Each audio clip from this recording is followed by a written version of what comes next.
primero que habría que decir sobre la reforma política como actualmente se está llevando a cabo es que me parece que se perdió en el camino, ¿no? O sea, sin, sin necesariamente insistir que lo que fue la última comisión que hizo una serie de planteamientos haya estado, digamos, en lo correcto todo el tiempo.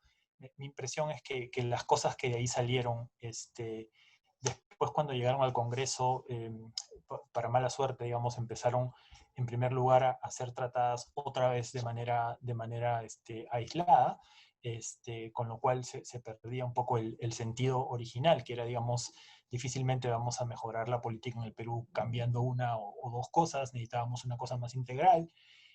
Y lo otro es que creo que también, como viene sucediendo constante y continuamente, hay una especie de situación perversa en el sentido de que para algunas reformas se necesita pues la voluntad política de los congresistas y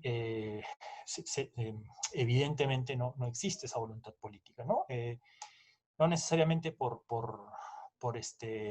una, digamos, una oposición férrea, que sí la hay en algunos casos, como la inmunidad parlamentaria, que terminó llevando a una situación muy complicada, pero creo que en otros casos no les convence esos cambios, ¿no? En ese sentido sí me parece que viene al caso eso que se repite constantemente, ¿no? Digamos, si estos congresistas fueron elegidos con las viejas reglas y las viejas normas y el sistema pre-reforma, ¿cuál sería el interés de modificarlo, ¿no? Entonces, me parece que lamentablemente, ojalá no suene muy pesimista, pero creo que se ha vuelto a perder una oportunidad importante, interesante, y estamos llegando pues a un nuevo proceso electoral bastante lejos de lo que en algún momento esperábamos en términos de cosas que se hubieran podido cambiar y hubieran hecho que las elecciones y el proceso y las campañas sean, digamos, más transparentes, más participativas, y hubieran finalmente permitido tener mejores congresistas o mejores autoridades en general.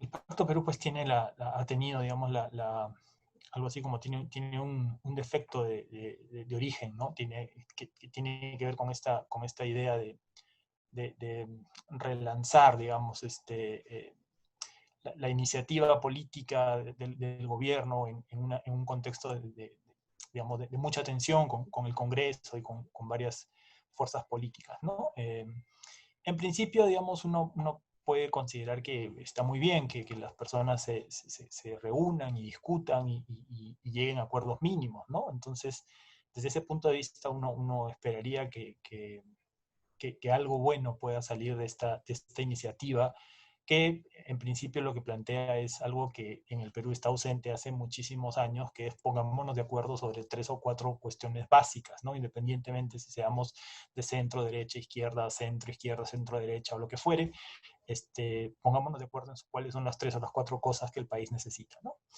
Más aún, por ejemplo, en este contexto de crisis sanitaria, crisis económica, ¿no? Entonces, desde ese punto de vista, claro, es una iniciativa que suena interesante. El problema es que tenemos una larga historia de iniciativas parecidas que no terminan nunca de marcar la diferencia, ¿no? Entonces, desde ese punto de vista, creyera digamos, no hay nada cuestionable, ¿no? Criticable en la iniciativa. Lo que hay es, digamos, lo que puede haber, o lo que hay en mi caso es un poco de escepticismo sobre lo que puede significar eso para el país en los próximos meses y años.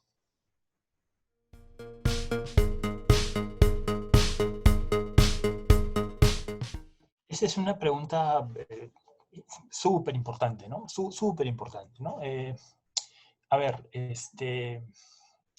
no es posible, digamos, de hecho no va a ser posible seguir operando como si no hubiera pasado nada, ¿no? O sea, creo que esta epidemia, esta pandemia nos tiene que hacer, y de hecho nos está haciendo revisar varias cuestiones, ¿no?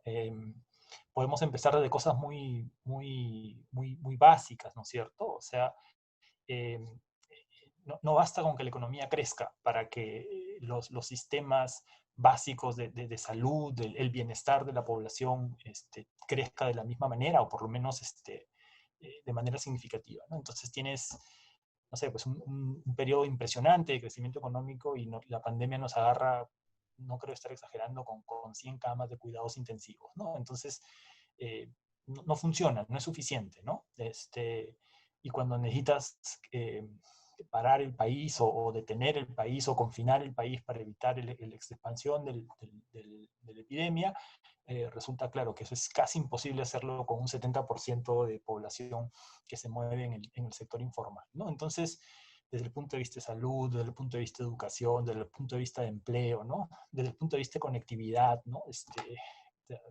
Estábamos todos menos preparados para movernos a una relación de actividades a distancia. Es decir, por un montón de frentes y por un montón de situaciones, queda claro pues que había un desfase muy profundo entre las cuentas económicas del país, ¿no es cierto?, el crecimiento económico del país y lo que comúnmente se conoce como bienestar, ¿no es cierto? Bienestar, seguridad, empleo digno y ese tipo de cosas, ¿no? Entonces, creo que eso nos tiene que llevar, ojalá nos lleve a repensar esas cosas, ¿no? Entonces, a repensar lo que es la gestión pública, a repensar lo que es la conducción política, ¿no? Porque todas estas cosas tienen que ver con decisiones políticas, ¿no?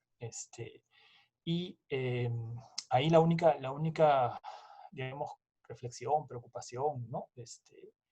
Que de alguna manera queda dando vueltas es que, mal que bien, algunas cosas en los últimos 10 años han significado, digamos, un cambio para mejor, ¿no? La idea es que estas cosas se mantengan, ¿no? Creo que la posibilidad de tirar todo por la borda también es un peligro en los próximos años, ¿no? Entonces, este, creo que eso sería pues, volver a esta idea del famoso péndulo, ciclo, ¿no? Entonces nos movemos de un extremo a otro, de un conjunto de principios a otros, sin mantener las cosas que podrían merecer de ser mantenidas, ¿no? Para ponerte un ejemplo nada más, estamos en un momento en que se vuelve a discutir el tema, por ejemplo, de la reforma universitaria. La reforma universitaria, la SUNEDO y todo lo que compone ese sistema está lejos de ser perfecto, tiene varios temas que se podrían revisar. De hecho, hay un montón de cuestiones que valdría la pena revisar, pero creo que la salida no es desmontarla, ¿no es cierto? No es regresar a un sistema previo donde no había ninguna forma o sistema de mínimo control de la calidad de la educación superior, ¿no? Entonces creo que esa es la gran coyuntura para los próximos meses y los próximos años, ¿no? De todos estos necesarios revisiones de lo que hemos venido haciendo y ojalá entremos a esa dinámica y no necesariamente a una especie de cambio, digamos, sin recuperar algunas cosas que valdría la pena mantener.